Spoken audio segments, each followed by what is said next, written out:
안녕하세요, 여러분. 굿모닝 행정학 진행하는 여러분의 영리 최영입니다. 자, 우리 오늘 59일차, 벌써 59일차입니다. 내일이면 60일이에요, 여러분.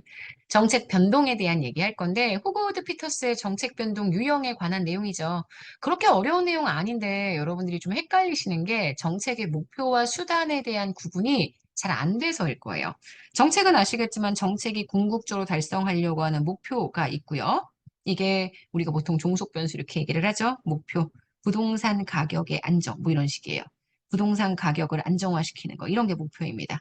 이걸 위해서 수단을 쓰죠. 그 수단은 굉장히 여러 가지가 있을 수 있잖아요. 수요 측면의 대책을 또 쓸 수 있고, 공급 측면의 대책을 쓸 수도 있고, 그죠?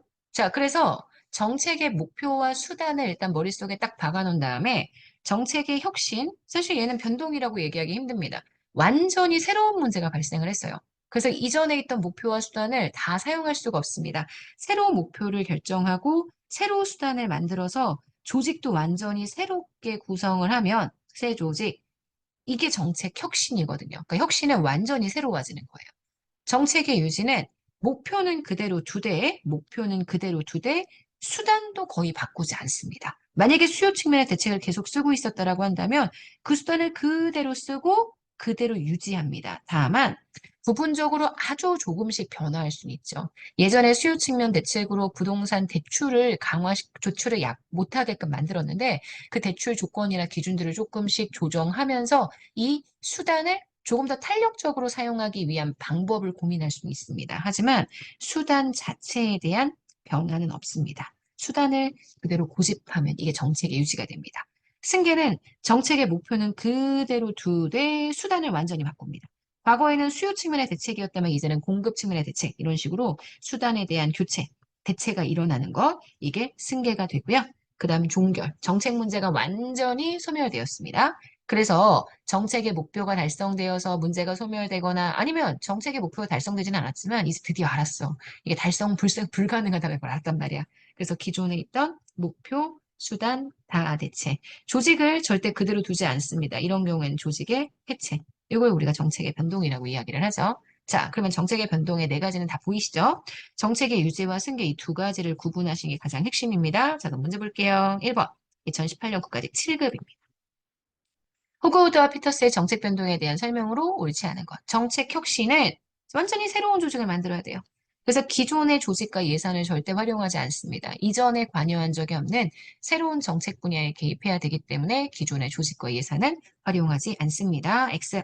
정책 종결은 현존하는 정책을 완전히 소멸시키는 겁니다. 그래서 정책 수단이 되는 사업, 지원 예산 중단하고요. 이를 대체할 다른 수단을 결정하지 않는 것. 자, 3번입니다.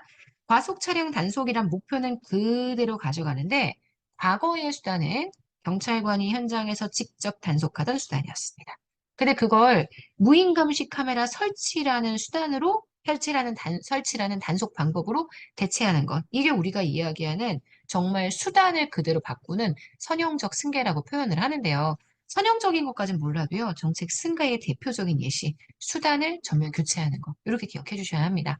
4번, 정책의 유지는 현재의 정책을 기본적으로 유지하면서 정책 수단의 부분적인 변화만 이루어지는 것을 말합니다. 맞죠? 그래서 문제의 정답은 1번입니다. 자, 2022년 지방직 9급. 네, 재작년 문제예요. 호그우드 피터스에 관한 내용 한번 볼까요? 호그우드와 피터스가 제시한 정책 변동 유형에 대한 설명. 정책 혁신은 기존의 조직이나 예산을 기반으로 해서 똑같죠. 여기 위에 있는 이 문제하고 똑같지 않아요? 여기 있는 이 부분하고 똑같지? 문제는 계속 반복된다니까. 기존의 조직이나 예산을 절대 기반으로 두지 않습니다. 새로운 형태의 개입은 맞는데요. 기존의 조직이나 예산은 절대 사용하지 않아요. 승계는 정책의 목표는 유지를 하되 수단을 완전히 대체하거나 수정하거나 일부 종결하는 것, 이걸 우리가 승계라고 얘기합니다. 정책 유지는 기본 정책의 골격은 유지해요. 정책 수단에만 부분적인 변화가 이루어지는 거고요. 정책 종결은 다른 정책으로의 대체 없이 기존의 정책을 완전히 중단하는 것. 그래서 문제의 정답이 되는 건 몇 번이냐면 1번. 이게 옳지 않은 내용입니다. 자, 여기까지 해서 호그드 피터스의 정책 변동의 유형까지 정리를 했습니다. 다 정리가 된 거 맞죠? 네. 우리 내일은 균형성과표 내용을 한번 가볼게요. 여러분, 오늘 하루 정말 여러분 거고요. 네, 진짜 오늘 하루도 열심히 잘 보내세요. 내일 아침에 만날게요. 여러분, 안녕.